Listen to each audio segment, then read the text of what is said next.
Assalamualaikum warahmatullahi wabarakatuh. Salam sehat, salam sepak bola, salam sliding. Halo slidingers, bagaimana kabarnya? Semoga sehat dan baik ya. Jangan lupa jaga iman, jaga imun, dan lakukan prokes dimanapun kalian berada.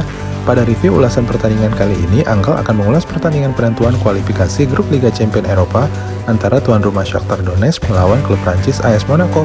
Ya, pertandingan seru yang menentukan ya siapa yang lolos ke babak grup utama Liga Champions Eropa dini hari nanti. Yuk langsung saja, tapi sebelumnya jangan lupa ya untuk yang belum subscribe, diklik saja tombol subscribe-nya, like, dan aktifkan notifikasi loncengnya agar dapat informasi terbaru dari Angkel. Let's go! Pertandingan antara Shakhtar Donetsk melawan AS Monaco akan berlangsung di Stadion Metalist.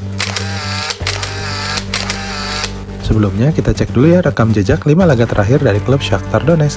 Shakhtar berhasil memetik 4 kemenangan dan 1 kalah dari 5 laga sebelumnya. Shakhtar berhasil mencetak 9 gol dari 5 pertandingan terakhir dengan top skor Shakhtar Donetsk penyerang muda ex-klub Ajax Amsterdam, Lassina Traoré, dan gelandang Brazil Alan Patrick dengan 2 gol.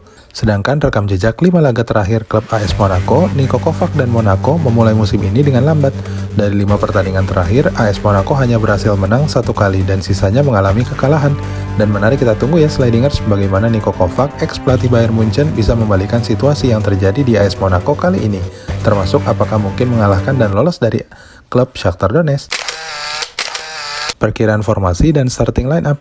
Pada pertandingan di leg kedua kali ini, tim Shakhtar Donetsk sebenarnya hanya membutuhkan hasil imbang saja untuk lolos ke fase grup Liga Champions. Namun pelatih Shakhtar Roberto De Zerbi tidak ingin terpeleset, apalagi lawan yang dihadapi adalah klub besar Prancis AS Monaco. Sejak ditangani pelatih Niko Kovac di pertengahan Juli 2020 lalu, AS Monaco melesat jauh hingga berhasil bertengger di posisi 3 klasemen akhir Liga Prancis musim lalu, setelah sebelumnya sempat terseok-seok ya. Bahkan raksasa Prancis Paris Saint-Germain pun musim lalu berhasil dikalahkan 2 kali, termasuk mengalahkannya di kandang sendiri 0-2. Pelatih Roberto De Zerbi akan menurunkan kembali formasi andalannya 4-2-3-1 dengan posisi kiper Anatoly Trubin di bawah Mister Gawang. 4 bek Shakhtar diperkirakan akan ditempati oleh Marlon Santos dan Vitao di bek tengah, wingback kiri Mikola Matvienko, dan wingback kanan muda asal Brazil, Dodo. 2 gelandang jangkar akan ditempati oleh Marcos Antonio dan Maicon.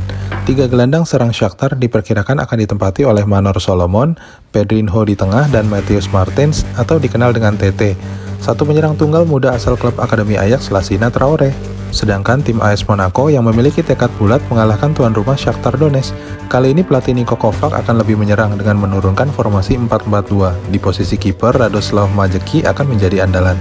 4 bek AS Monaco diperkirakan akan menurunkan duet bek tengah Guillermo Maripan dan bek muda asal Prancis Benoit Badiashile. Wingback kiri Kaio Hendrik dan wingback kanan Djibril Sidibe.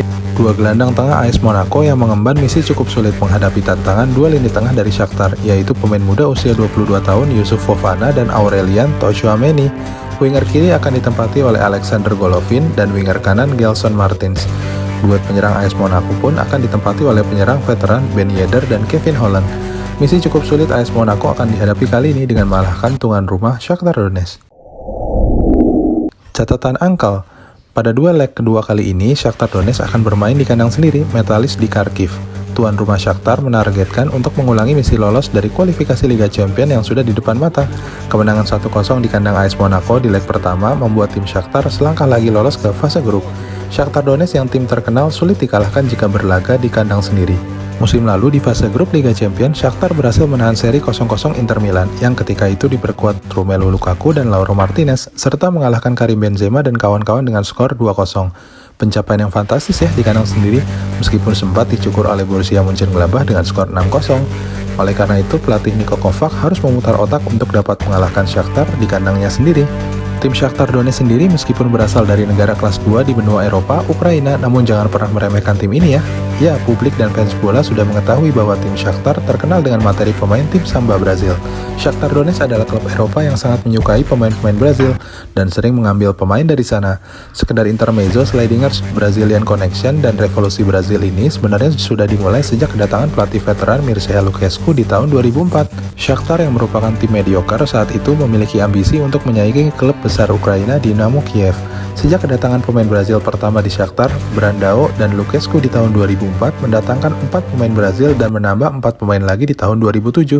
Sejak menangani Shakhtar 4 musim, revolusi Lucescu berhasil menyabet 3 gelar juara Liga Ukraina dan Piala Eropa tahun 2009 ketika mengalahkan tim Jerman Werder Bremen di injury time oleh gol yang dicetak oleh 2 pemain Brazil juga, yaitu Luis Adriano dan Jetson.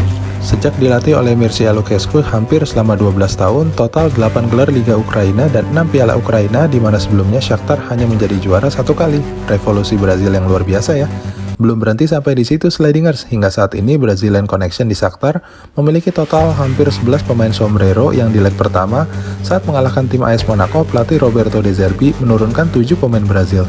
Suatu fakta dan strategi yang luar biasa ya. Tantangan AS Monaco untuk menang tentu semakin berat, bukan hanya menghadapi publik tuan rumah dan permainan Shakhtar dengan materi pemain tim sambanya, tapi juga mengalahkan diri dan ambisi mereka sendiri.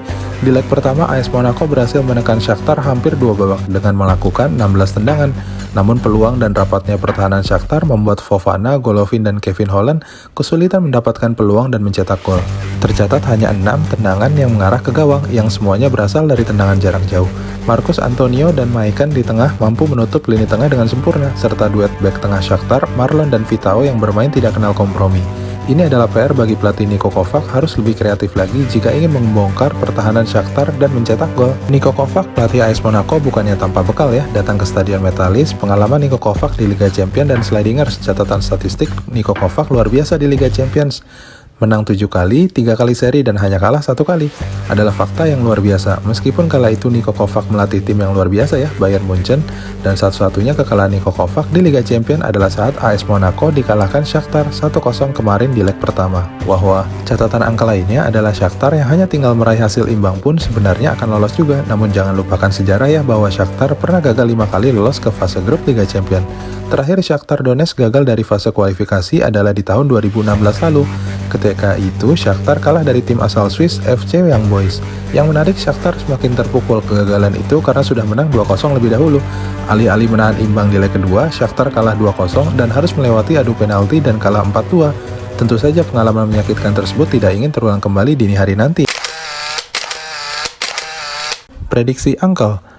AS Monaco yang ngotot ingin mencetak gol dan mengincar lolos ke Liga Champions harus beradu duel di lapangan tengah. Namun Uncle prediksi faktor tuan rumah dan keunggulan di leg pertama akan membuat tim Shakhtar bermain lebih tenang di pertandingan kali ini. Mencoba mengatur tempo dan menguasai pertandingan adalah kunci Shakhtar dalam menahan tim AS Monaco yang mencoba mengambil inisiatif penyerangan sejak awal.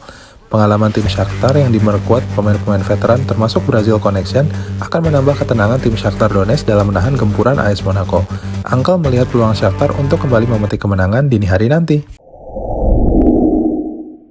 Terima kasih ya telah menyaksikan tayangan Uncle kali ini. Jangan lupa ya untuk subscribe, like, dan aktifkan notifikasi loncengnya.